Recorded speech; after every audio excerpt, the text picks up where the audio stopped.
Coucou les Napos! Alors aujourd'hui, nous allons parler d'une personne sûrement très familière, Napoléon Ier, et plus précisément de l'évolution de la femme sous l'Empire napoléonien.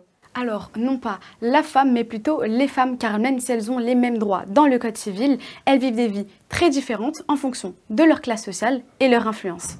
C'est vrai. Bon, je te laisse expliquer. Bon, du coup, les femmes ont un statut de mineur et sont placées sous la tutelle de leur mari ou de leur père si elles ne sont pas encore mariées, comme l'indique bien l'article 213 du Code civil qui stipule que le mari doit protection à sa femme et la femme obéissance à son mari. Oh, il y a quand même des côtés positifs au Code civil. En effet, le Code civil a fortement influencé la vie des Français, surtout celle des femmes.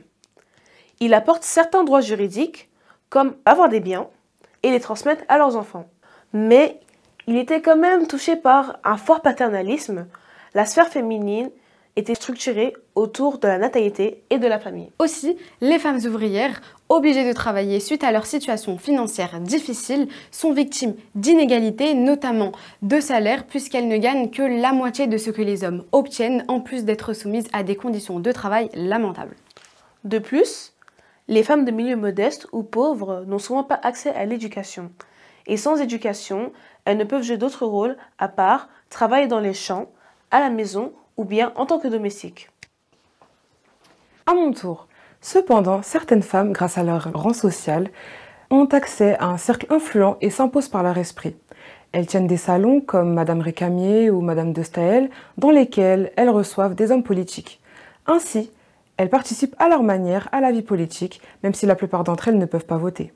Afin de s'assurer une vie confortable et de fréquenter des personnes importantes, les alliances matrimoniales sont primordiales pour les femmes. Oui? Je voulais juste ajouter que les femmes pouvaient avoir de l'influence grâce à leur réseau. Napoléon Ier doit beaucoup à Joséphine de Beauharnais, qui connaissait beaucoup d'hommes politiques qui a réussi à mettre en avant sa carrière politique et militaire. Oui, merci pour ta remarque, tu peux repartir. Bon, ok.